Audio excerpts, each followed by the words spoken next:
É uma técnica simples em que, mediante a retirada de sangue da veia e aplicação no músculo, ela estimula o aumento dos macrófagos, que são, vamos dizer, a conurbe do organismo. Eles é que fazem a limpeza de tudo. Elimina as bactérias, os vírus, as células cancerosas, chama neoplásicas, faz uma limpeza total. Elimina inclusive a fibrina, que é o sangue coagulado.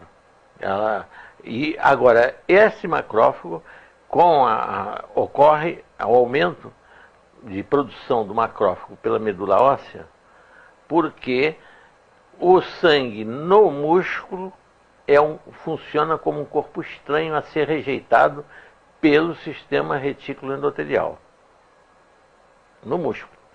Enquanto houver sangue no músculo, o sistema retículo endotelial está sendo ativado.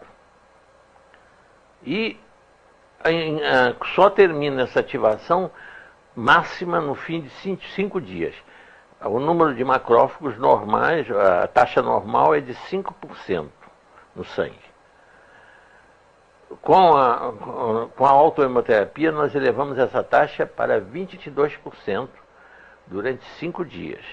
Do 5º ao 7º dia, começa a declinar porque o sangue está terminando no músculo. E quando ele termina, volta aos 5%. Daí a razão da técnica determinar que deva ser repetida de 7 em 7 dias.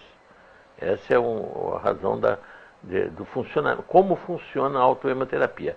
É um método de custo baixíssimo, basta uma seringa, pode ser feito em qualquer lugar, porque não depende nem de geladeira, de nada.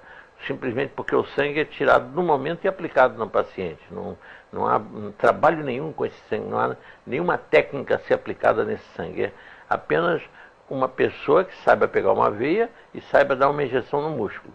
E uma seringa para fazer a retirada do sangue e a aplicação no músculo. Mais nada. E resulta num estímulo imunológico poderosíssimo. Então, realmente, é uma coisa que poderia ser divulgada, usada em regiões sem recursos, em que as pessoas não têm condições de pagar estímulos imunológicos caríssimos, como, por exemplo, os feitos de medula óssea, que se faz medicamentos.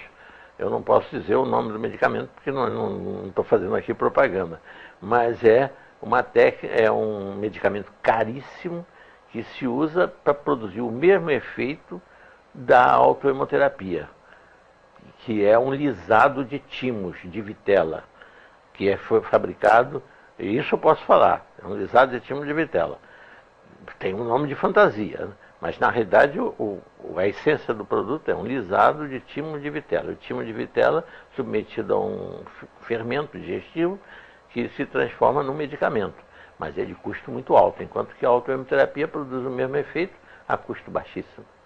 Então e portanto podendo ser usado em todas as camadas da população, né? Sem nenhum problema. Aí essa é que é a grande vantagem.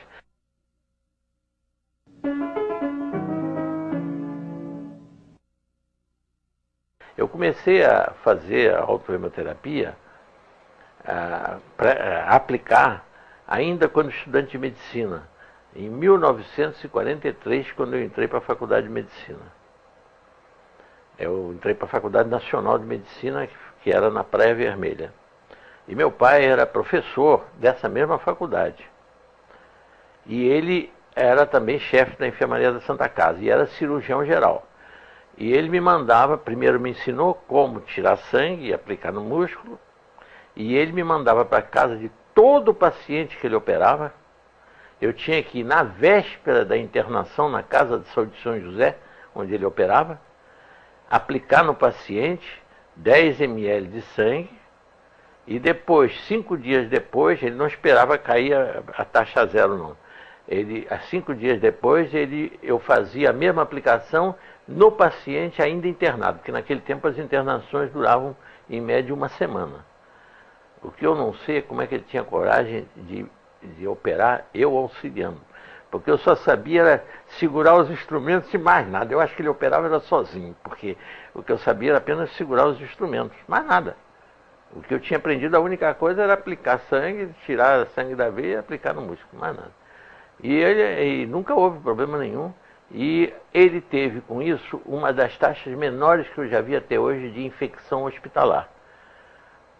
Porque ele fazia isso porque o trabalho do professor Gerson Teixeira, que foi feito especificamente para evitar infecções pós-operatórias e que resultou num prêmio de cirurgia, do maior prêmio de trabalho publicado em 1940, e que foi traduzido em 2 línguas, para o francês e para o inglês, esse trabalho, foi um sucesso enorme. O trabalho de Gerson Teixeira. Meu pai usava essa técnica porque ele tinha lido o trabalho de Gerson Teixeira. Ele tinha 150 cirurgias, operações diferentes, as mais variadas, comparadas com outras 150 idênticas, em que numa teve 0% de infecções pós-operatórias, quando aplicado sangue. E na outra, em que ele não aplicava, a título de contraprova, ele não aplicava o sangue. As mesmas cirurgias, as mesmas operações, ele teve 20% de infecções.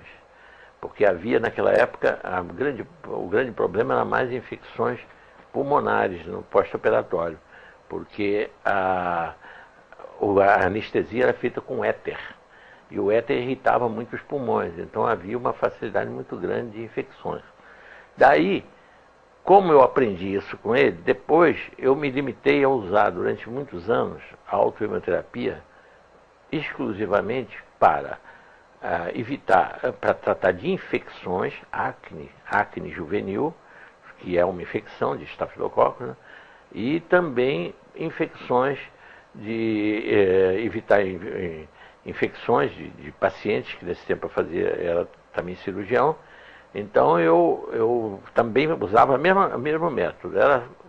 A finalidade era basicamente combater bactérias. Só a partir de 1976 é que eu passei a usar uma amplitude muito maior, graças a um médico, Dr. Floramante Garofalo, um ginecologista, que era assistente do diretor do Hospital Cardoso Fontes, em Jacarepaguá, e que era a pessoa que mais conhecia equipamento hospitalar do Brasil. Então ele já estava aposentado, tinha 71 anos, e ele foi chamado pelo Dr. Amauri de Carvalho, que era o diretor do hospital, para equipar o hospital, porque o hospital tinha sido um sanatório de tuberculose e foi transformado no hospital geral. Então precisavam as clínicas todas serem equipadas. E ele foi ser assistente do diretor. E eu era também assistente do diretor. Um dia, o professor Garofalo, o Dr. Garofalo, vamos dizer professor mesmo, porque ele merecia ser chamado de professor. Ele chega se queixando de uma dor, uma dormência que ele estava sentindo na perna, quando caminhava, fazia uma caminhada de 100, 200 metros, tinha que sentar na rua, no meio fio, porque não conseguia mais andar. E eu então disse para ele: olha, Garofalo, você tem que ser examinado por um angiologista, e nós temos um excelente aqui, chama-se Dr. Antônio Vieira de Mello, um excelente angiologista. É até primo irmão daquele Sérgio Vieira de Mello, que morreu lá no Iraque. Então, ele vai ter que examinar essa perna. Ele examinou, primeiro com o aparelho, e disse: há uma obstrução na sua coxa direita, na parte média da coxa direita. Aí o Garofalo disse assim: bom, mas de que tamanho é? Bom, só fazendo uma arteriografia. Aí fomos para o raio-x, fez a arteriografia, ele tinha 10 centímetros de artéria entupida. Aí então o doutor Garofalo,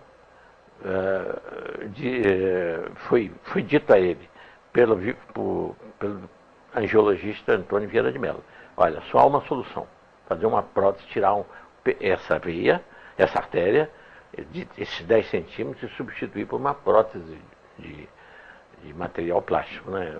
Chama Dralon, uma coisa.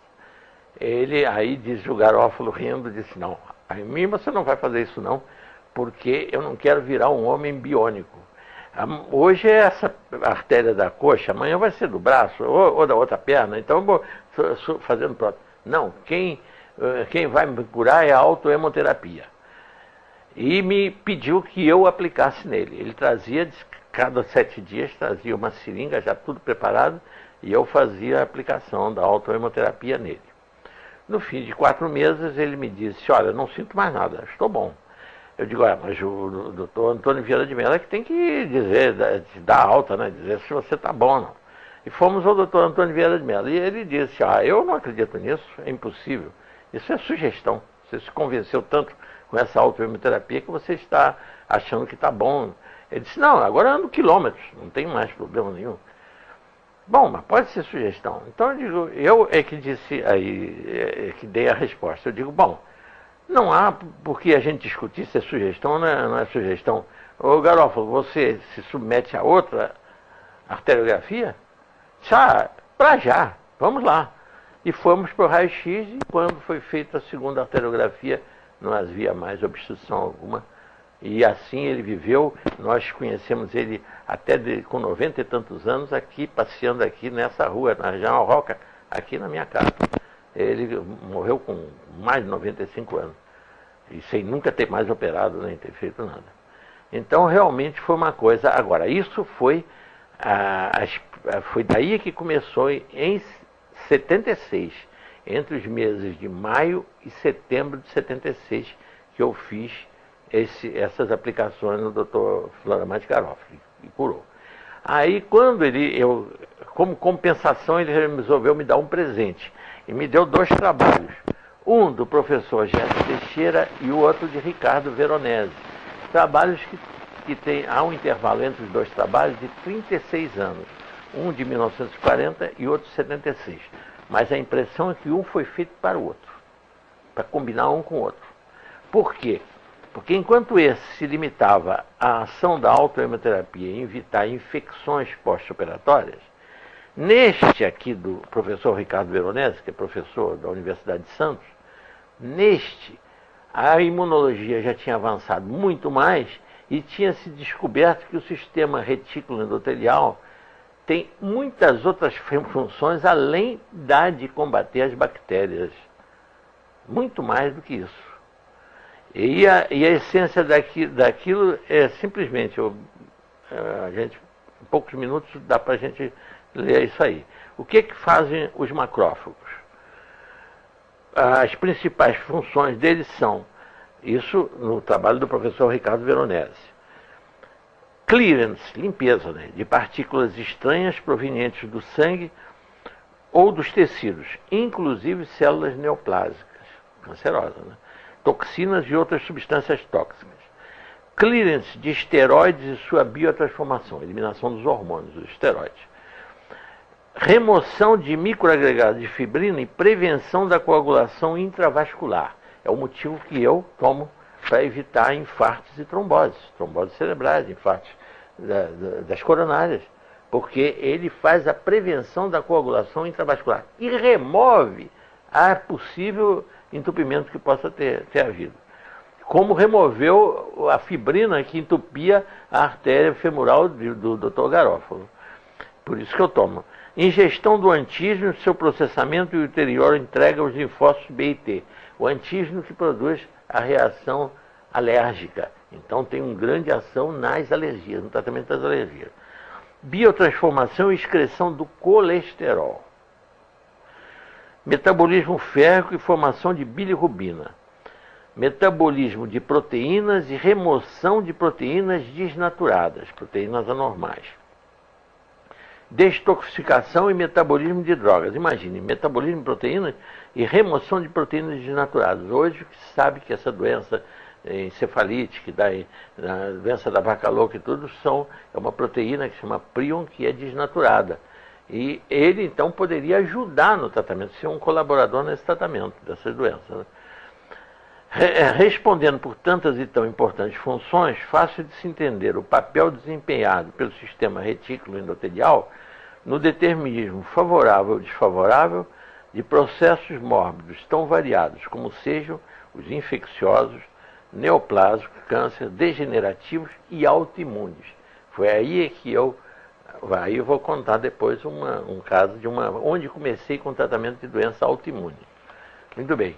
Agora, o que é triste é que o que o professor Jesse Teixeira descobriu em 1940, em 1976, 36 anos depois, ainda estava sendo estudado em países do primeiro mundo em ratos.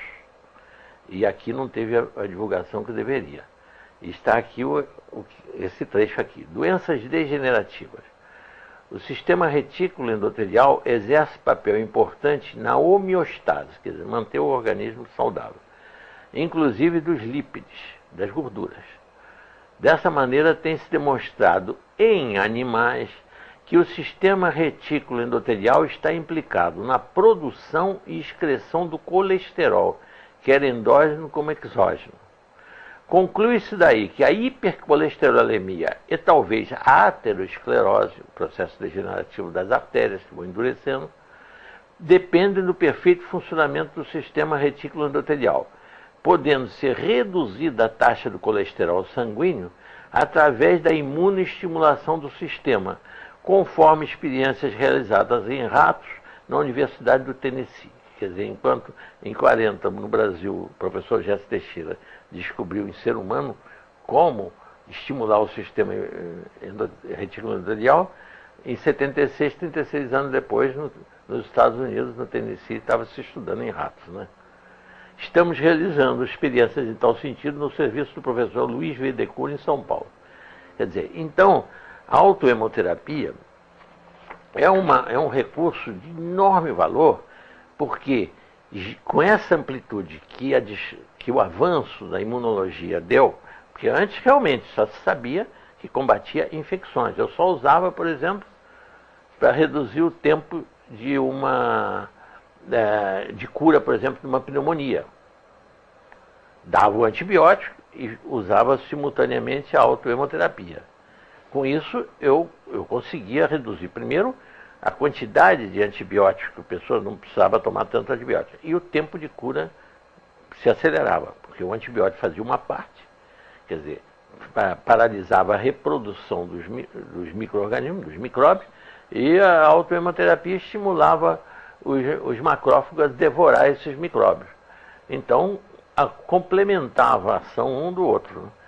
E com isso eu tive um resultado muito bom em doenças, em pneumonias até duplas, graves e tudo, conseguia resolver os problemas, associando dois recursos. Um que paralisava a reprodução, porque muita gente pensa que antibiótico é bactericida. Não, antibiótico não mata a bactéria, ela só paralisa a reprodução das bactérias. Quem mata a bactéria é o nosso sistema imunológico, ele é que completa o trabalho do antibiótico. O antibiótico dá chance dele se ativar e vencer a infecção.